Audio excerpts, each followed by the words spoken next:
कि हिमाचल प्रदेश में जो कांग्रेस की सरकार है वो प्रतिशोध का शासन चला रही है।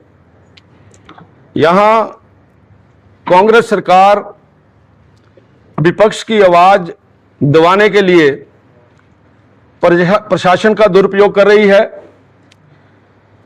लोकतांत्रिक संस्थाओं को राजनीतिक हथियार के रूप में इस्तेमाल किया जा रहा है। भाजपा नेताओं के खिलाफ चुन चुनकर एफआईआर दर्ज हो रही है। भाजपा प्रदेश अध्यक्ष डॉक्टर राजीव बिंदल, विधायक सुधीर शर्मा, पूर्व विधायक होशियार सिंह जी, वर्तमान में विधायक आशीष शर्मा जी, इस प्रकार से कई नेताओं को निशाना बनाया गया है। पूर्व मंत्री सुखराम जी और उनके साथ अनेक नेताओं को के ऊपर भी कार्रवाई करने का दबाव जो है वो बनाया जा रहा है। भाजपा में जो शामिल हुए हैं नेता, उनको और उनके परिवारों को लगातार प्रताड़ित किया जा रहा है। जो हमारे अधिकारी हैं वो भाजपा नेताओं के खिलाफ केस बनाएं, इस प्रकार का दबाव उनके ऊपर चल रहा है।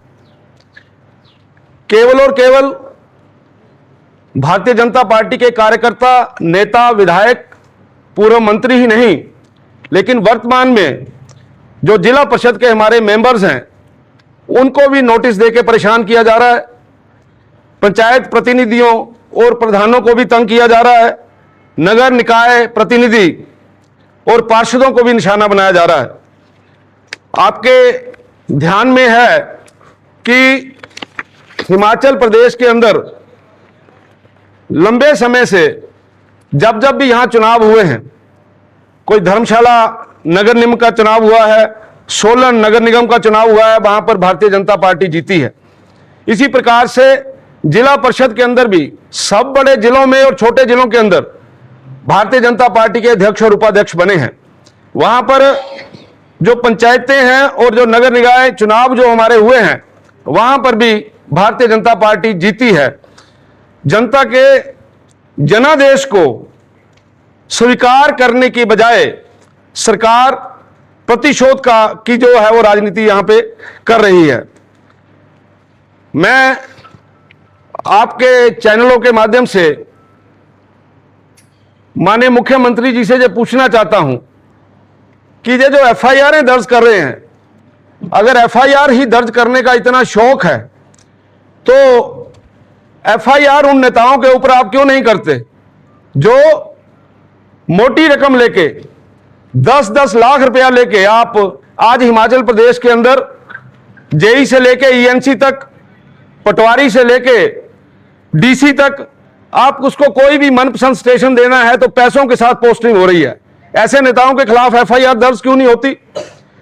अगर एफआईआर करने का इतना ही शौक है तो धर्मपुर में जो उनके नेता जिन्होंने अवैध कटान करवाया है, जिन्होंने करोड़ों टन लकड़ी जो है उसकी चोरी की है, उसके वो गुनहगार हैं, लेकिन उनके ऊपर आज तक कोई एफआईआर लॉन्च नहीं हुई।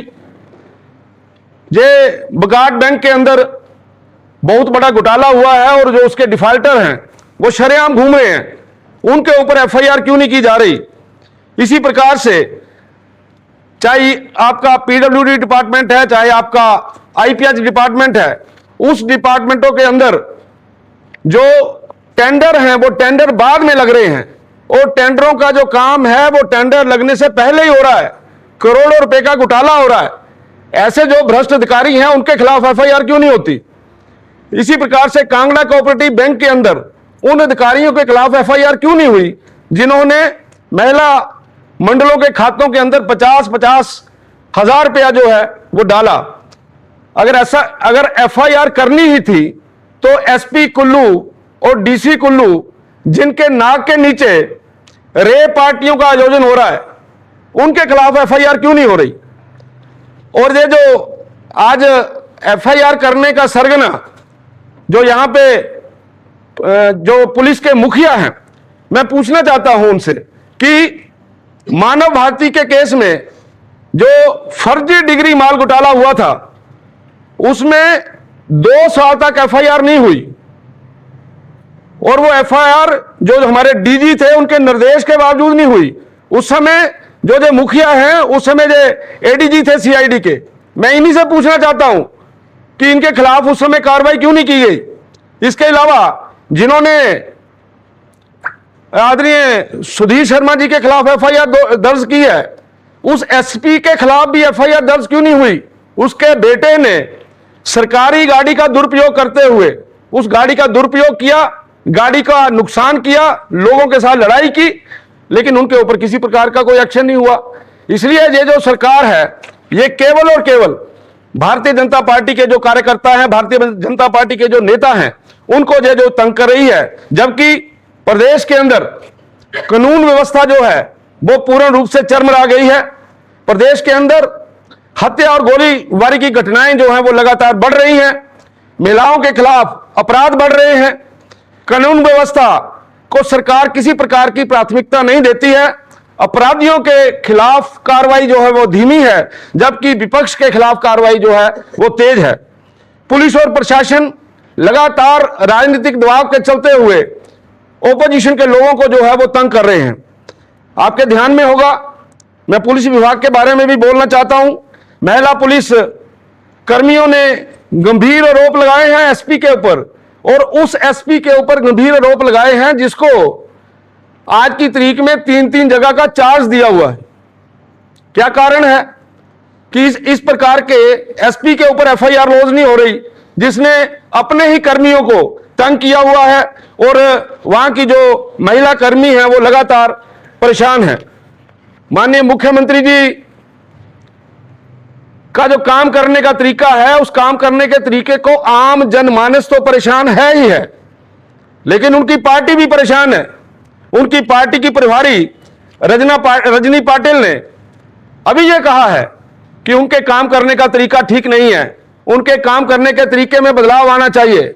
पार्टी के अंदर कई गुट खड़े हो गए हैं, गुटबाजी खूब चमक रही है इस समय कांग्रेस के अंदर, और कुछ यहां तक कहा जा रहा है कि इस गुटबाजी के चलते हुए और रजनी पाटिल की जो बोला गया है, जो उनके द्वारा माननीय मुख्यमंत्री जी की कुर्सी जो है वो हर समय खतरे के अंदर है। उनको अपनी कुर्सी बचाने के लिए सही तरीके से प्रशासन का काम करना चाहिए, ना कि उनको जो विपक्ष के जो लोग हैं उनको किसी प्रकार से, जिस प्रकार से वो तंग कर रहे हैं, वो बिल्कुल गलत है। सरकार भ्रष्टाचार के आरोपों का कोई जवाब नहीं देती है, और सत्ता का जो दुरुपयोग है वो लगातार बढ़ रहा है। सरकार के अंदर आज की तारीख में किसी भी विभाग के अंदर कोई काम हो रहा है, किसी भी विभाग के अंदर किसी भी तरीके का जो बातचीत हो रही है, उसमें भ्रष्टाचार की बो आ रही है, कोई भी काम जो है वो ठीक तरीके से नहीं हो रहा है। इसलिए मैं भारतीय जनता पार्टी के कार्यकर्ता होने के नाते चेतावनी देता हूं कांग्रेस सरकार को कि कांग्रेस सरकार अपना काम करने का तरीका ठीक करे, और आने वाले दिनों में भारतीय जनता पार्टी भाजपा दस्तावेजों के साथ चार्जशीट तैयार करेगी, और भ्रष्टाचार के हर मामले को जनता के सामने रखा जाएगा। भारतीय जनता पार्टी गांव-गांव में जाएगी, मंडल स्तर के ऊपर यह अभियान जो है वो जारी रहेगा। विधानसभा के अंदर और विधानसभा के बाहर सरकार की जो है वो पोल खोली जाएगी, लोकतांत्रिक तरीके के साथ जन समर्थन जो है वो जुटाया जाएगा। मैं इस प्रेस कॉन्फ्रेंस के माध्यम से अधिकारियों को भी ये संदेश देना चाहता हूं कि वो राजनीतिक दबाव के अंतर्गत निर्णय ना लें, कानून के शासन को सर्वोच्च रखें। और अधिकारियों को मैं ये भी बताना चाहता हूं कि पिछले 3.5 वर्षों के अंदर उन अधिकारियों की हालत देख लीजिए जिन अधिकारियों ने कांग्रेस पार्टी का, कांग्रेस की सरकार का गलत तरीके से, उनका गलत तरीके यूज करके भारतीय जनता पार्टी के लोगों के ऊपर केस बनाए थे जिन अधिकारियों ने, आज उनकी हालत क्या हो रही है। इसलिए जैसी हालत उन अधिकारियों की हो रही है, इन अधिकारियों का भी वही हाल होगा। इसलिए अधिकारी ठीक तरीके से काम करें, और जिस तरीके का वातावरण पूरे हिमाचल प्रदेश के अंदर चला हुआ है, मैं ये दावे के साथ कह सकता हूं कि जनता पूर्ण रूप से, जिस प्रकार से चुनावों के नतीजे आए हैं, जिस प्रकार का माहौल हिमाचल प्रदेश के अंदर है, आने वाले समय में 2027 के अंदर जनता इन सारी बातों का जवाब देगी और कांग्रेस सरकार को सत्ता के बाहर का रास्ता दिखाएगी। भारतीय जनता पार्टी स्पष्ट बहुमत के साथ हिमाचल प्रदेश के अंदर आएगी। और एक बार फिर मैं आपके चैनलों के माध्यम से इस सरकार को सचेत करना चाहता हूं कि जिस काम के लिए सरकार चुनी जाती है, जिस काम के लिए सरकार को काम करने के लिए कहा जाता है, वो सरकार उस तरफ ध्यान दे। लेकिन जो सरकार ने रवैया अपनाया हुआ है, यह रवैया बड़े लंबे समय तक चलने वाला नहीं है। सरकार चुनावों का इंतजार कर रही है और जल्दी ही कांग्रेस का पर्दाफाश होगा और भारतीय जनता पार्टी का परचम हिमाचल प्रदेश के अंदर लहराएगा। इस कांग्रेस सरकार में चला है, चाहे वो नेता हो बीजेपी का या पत्रकार भी, तो क्या खुद आप स्वयं इस बात को आने वाले मॉनसून सत्र की बजट सेशन में इस बात को पटल पर रखेंगे? निश्चित तौर पे जो हिमाचल प्रदेश के साथ आम जनमानस के साथ जुड़े हुए मुद्दे हैं, चाहे वो पत्रकार के साथ जुड़ा हुआ मुद्दा है, आम जनमानस के साथ जुड़ा हुआ मुद्दा है, और पर्टिकुलरली जो विषय आपने लिया है, निश्चित तौर से इन सब चीजों को विधानसभा के अंदर बड़े अच्छे तरीके के साथ उठाया जाएगा। विक्रम जी, आपने यूरोप में इंडस्ट्री मिनिस्टर भी रहे और आपने ट्रांसफर उद्योग का जिक्र किया, लेकिन जहां तक हिमाचल प्रदेश का सवाल है, ए पार्टी की सरकार सत्ता में होती है तो बी पार्टी के ऊपर इस ट्रांसफर उद्योग का आरोप जड़ती है, तो बी पार्टी जब सत्ता में आती है तो ए पार्टी के ऊपर ये प्रत्यारोप हिमाचल की जनता पिछले कई दशकों से देखती आई है।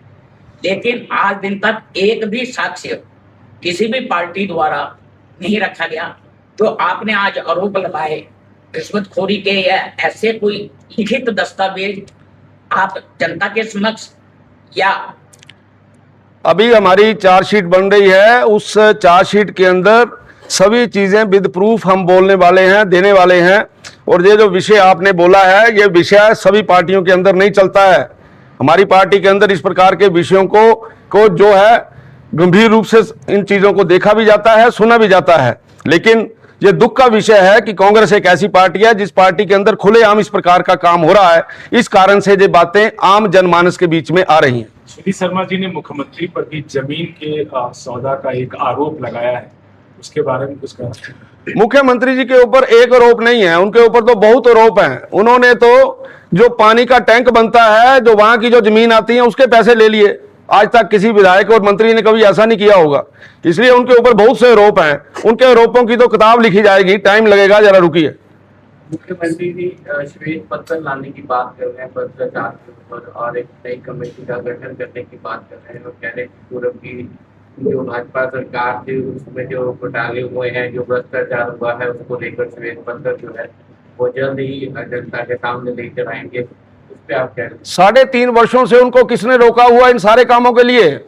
जिसके पास प्रूफ होते हैं, जिसके पास सच्चाई होती है, वो इतनी देर नहीं लगाता। जो व्यक्ति झूठा होता है, मकार होता है, भ्रष्टाचारी होता है, वही इस प्रकार की बातें करता है। सर, हिमाचल में हिमकेयर योजना की बात करें, उस पर सरकार लगातार कह रही है कि करोड़ों का घोटाला उसमें हुआ है, पुरुषों के बच्चेदानी के ऑपरेशन हुए हैं। इस पे इस विषय को लेकर हमारे विधायक श्री जनकराज जी ने इस विषय के ऊपर बड़ी क्लैरिटी दी है। मुझे दुख है कि आपको उसके बारे में शायद जानकारी नहीं है। ये जो पुरुषों के बारे में भी उन्होंने बोला है, उन्होंने बोला ऐसा हो सकता है, इसलिए मुझे लगता है आपने वो सुना नहीं है। और उन्होंने टेक्निकली और सारी चीजों को उन्होंने विद प्रूफ सारी चीजें बताई थी। जहां तक आप उस योजना की बात कर रहे हैं, उस योजना का इस सरकार ने गला घोट दिया है। आम व्यक्ति को जो है स्वास्थ्य सुविधा नहीं मिल रही है। सर, जनक जी ने जो बात कही थी, उन्होंने ये कहा था कि कुछ एक केसेस में ऐसा हो सकता है। तो अगर बात करें वहाँ पे शिमला में आयोजन से बहुत से मामले ऐसे जहाँ पे बच्चा जो मामला सामने है, अगर किसी ने गलत किया है तो उसको सजा मिलेगी। अगर किसी ने गलत किया है तो उसमें देरी क्यों लग रही है? अगर बहुत से व्यक्तियों के बच्चेदानी की ऑपरेशन हुए हैं तो देर क्यों लगा रहे हैं? वो एक्शन क्यों नहीं करते? उनको एक्शन करना चाहिए अगर है कोई ऐसी बात। हिमाचल में बेरोजगारी जो है लगातार बढ़ती जा रही है, पोस्टें जो है भर्ती निकलती तो है, लेकिन उसका जो टेस्ट है वो लंबे समय तक या तो निकलता नहीं है या तो उस पर स्टे लग जाती है, जिसकी वजह से बेरोजगारी भी बढ़ रही है और युवा जो है बेकार हो रहे हैं। क्या कहेंगे? निश्चित तौर से आपका प्रश्न बिल्कुल सटीक और सही है। हिमाचल प्रदेश के अंदर परिस्थितियां इसी प्रकार की बन रही हैं। पिछले 3.5 वर्षों के अंदर जब से भी जो सरकारें रही हैं, सबसे कम रिक्रूटमेंट जो हुई है वो सुक्खू जी के सरकार के समय में हुई है।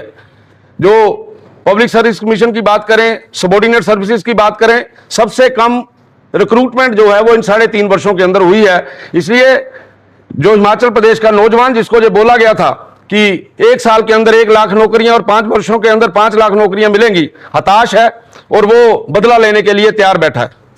विक्रम जी, जैन जी की बात जो आज पूरे देश में है, हिमाचल प्रदेश भाजपा या संगठन इसके ऊपर किस तरीके की रणनीति अपनाने जा रहा है? जो ये जैन जी की या जैन आर, जैन व्हील या जैन, ये 2 शब्द जो है। भारतीय जनता पार्टी में युवा मोर्चा एक महत्वपूर्ण सक्रिय भूमिका राजनीति के अंदर निभाता है। हमारे युवा मोर्चा समय समय के ऊपर कार्यक्रम देता है। आने वाले समय में भी मोर्चे के माध्यम से जो कार्यक्रम आएंगे, पार्टी उसमें भाग भी लेगी और नौजवानों का पक्ष भी रखेगी। आप देख रहे हैं 4 स्टार न्यूज, क्योंकि सच है तो चमकेगा ही।